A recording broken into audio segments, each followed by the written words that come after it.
শেরপুরে প্রথমবারের মতো সুপারফুড খ্যাত চিয়া সিড চাষ।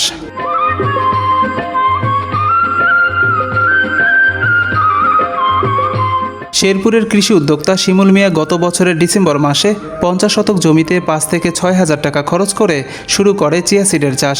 এই ফসল চাষ করে মাত্র 3 মাসে পেয়েছেন কাঙ্ক্ষিত সফলতা। বিদেশি এই ফসল থেকে লক্ষাধিক টাকা লাভের আশা তার। চিয়া সিড মূলত মরু অঞ্চলের ফসল। এটি দেখতে অনেকটা তিল কিংবা তিসির মতো। একসময় চিয়া সিড আমেরিকায় চাষ হলেও পর্যায়ক্রমে এটি বিভিন্ন দেশে ছড়িয়ে পড়েছে।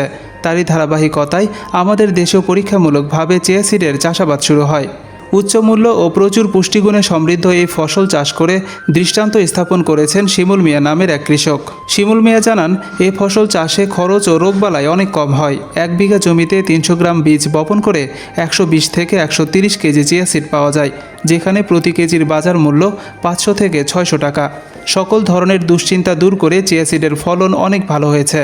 আমাদের পরিবেশ অনুযায়ী আরও অনেক ভালো ফলন হওয়ার সম্ভাবনা রয়েছে। স্থানীয় কৃষকদের মতে অল্প খরচে ফলন ও দাম ভালো হওয়ায় চিয়া সিড চাষের প্রতি অনেকের ব্যাপক আগ্রহ সৃষ্টি হয়েছে। তারই ধারাবাহিকতায় অনেক কৃষক চিয়া সিড চাষে আগ্রহী হয়ে শিমুল মিয়ার কাছ থেকে বিভিন্ন বিষয়ে পরামর্শ নিতে আসছে।